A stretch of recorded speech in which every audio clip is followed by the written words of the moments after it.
Hello' বন্ধুসকল, welcome to my YouTube channel digital dream Deudhai. আজি আমি লাডাখত কিয় আন্দোলন হৈ আছে তাক জানিবলৈ চেষ্টা কৰিম, গতিকে ভিডিঅ'টো শেষলৈকে চাব বুলি আশা কৰিছোঁ। জম্মু কাশ্মীৰৰ পৰা 2019 আৰ্টিকল 370 উঠাই দিয়াৰ পাছত জম্মু কাশ্মীৰক দুটা ভাগত বিভক্ত কৰা হয়। জম্মু কাশ্মীৰ আৰু লাডাখ দুয়োটাকে ইউটি অৰ্থাৎ কেন্দ্ৰীয় শাসিত ৰাজ্যত ভাগ কৰা হয়। এতিয়া ইউটি অৰ্থাৎ ইউনিয়ন টেৰিটৰী, অসমীয়াত কেন্দ্ৰীয় শাসিত ৰাজ্য। কেন্দ্ৰীয় শাসিত ৰাজ্যত বিধানসভা থাকিবও পাৰে আৰু নাথাকিবও পাৰে। জম্মু কাশ্মীৰত বিধানসভা আছে, লাডাখত বিধানসভা নাই। জম্মু কাশ্মীৰত যিহেতু বিধানসভা আছে, পৰৱৰ্তী সময়ত নিজা চৰকাৰ আৰু মুখ্যমন্ত্ৰী নিৰ্বাচন কৰিব পাৰিব। অন্যহাতে লাডাখত বিধানসভা নাই, সেইবাবে লাডাখৰ জনতাই কোনো চৰকাৰ নিৰ্বাচিত কৰিব নোৱাৰে। ইয়াত কেন্দ্ৰ চৰকাৰৰ ডাইৰেক্ট কণ্ট্ৰল থাকিব। এনে অৱস্থাত চৰকাৰে লেফটেনেণ্ট গভৰ্ণৰৰ দ্বাৰা ৰাজ্য পৰিচালনা কৰে। যেতিয়া নিজৰ চৰকাৰ থাকে তেতিয়া ৰাজ্যৰ জনগণে নিজৰ সুবিধা অসুবিধা অনুযায়ী আইন প্ৰণয়ন কৰিবলৈ সুবিধা লাভ কৰে।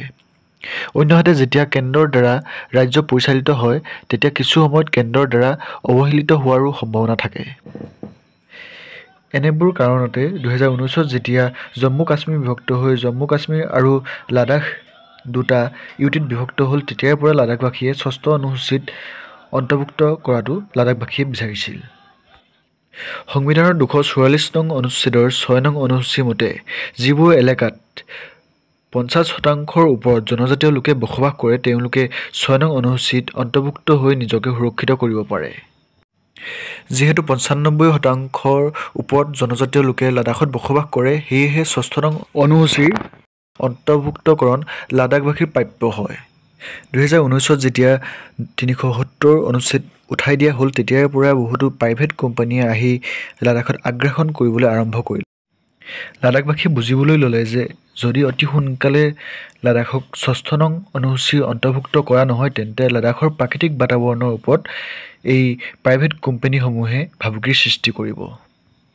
যাৰ বিৰুদ্ধে 2020 আগষ্ট মাহত 6ষ্ঠ নং অনুসূচীত অন্তৰ্ভুক্ত কৰাৰ দাবী তুলি প্ৰথমবাৰৰ বাবে ৰাজপথলৈ লাডাখবাসী ওলাই আহে।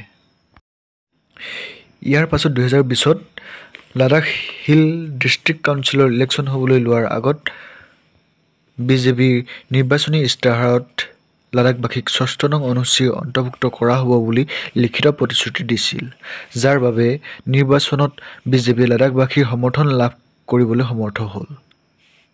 কিন্তু পৰৱৰ্তী সময়ত বিজেপি চৰকাৰে নিজৰ প্ৰতিশ্ৰুতি ৰক্ষা নকৰিলে। ওলোটাই 6ষ্ঠ নং অনুসূচী অন্তৰ্ভুক্ত কৰাৰ দাবী তোলাসকলক দাবী ধমকি ও দেশদ্ৰোহী আখ্যা দিলে। रूलिंग पार्टी है, उन्होंने एक बार नहीं 2 बार और ज़बानी नहीं मैनिफेस्टो में लिख के लोगों को आश्वासन दिया था कि आप हमें समर्थन करें और हम आपको 6 शेड्यूल में संरक्षण देंगे। লাডাখৰ 10% মানুহ 6ষ্ঠ নং অনুসূচীৰ অন্তৰ্ভুক্তকৰণৰ দাবী তুলি ৰাজপথলৈ ওলাই আহে।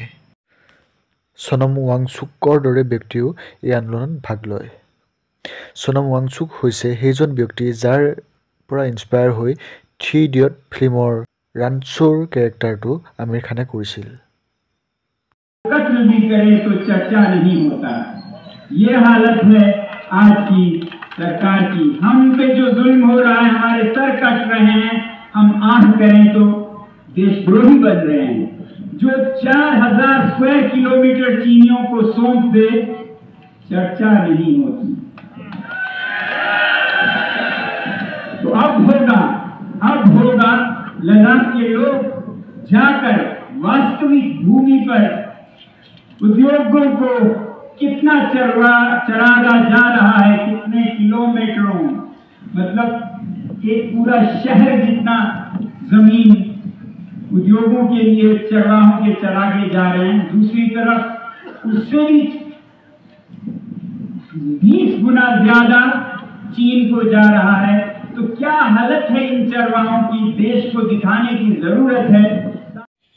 প্ৰকৃতিপ্ৰেমী লাডাখবাসীয়ে যাতে লাডাখক সুৰক্ষিত কৰিব পাৰে, সেইবাবেহে 6ষ্ঠ নং অনুসূচী অন্তৰ্ভুক্ত হ'ব বিচাৰিছে, যাতে প্ৰাইভেট কোম্পানীসমূহে লাডাখক আগ্ৰাসন কৰি লাডাখৰ পৰিৱেশ বিনষ্ট কৰিব নোৱাৰে। গতিকে বন্ধুসকল, মই ভাৰতৰ এজন নাগৰিক হিচাপে লাডাখক 6 নং অনুসূচীৰ অন্তৰ্ভুক্ত হোৱাটো বিচাৰোঁ। ধন্যবাদ। বন্ধুসকল, আপোনালোকে কি বিচাৰে সেয়া নিজৰ মতামত কমেণ্ট কৰি জনাবচোন। ধন্যবাদ। যদি ভিডিঅ'টো ভাল পালে তেন্তে লাইক, শ্বেয়াৰ এণ্ড ছাবস্ক্ৰাইব কৰি দিবলৈ নাপাহৰিব।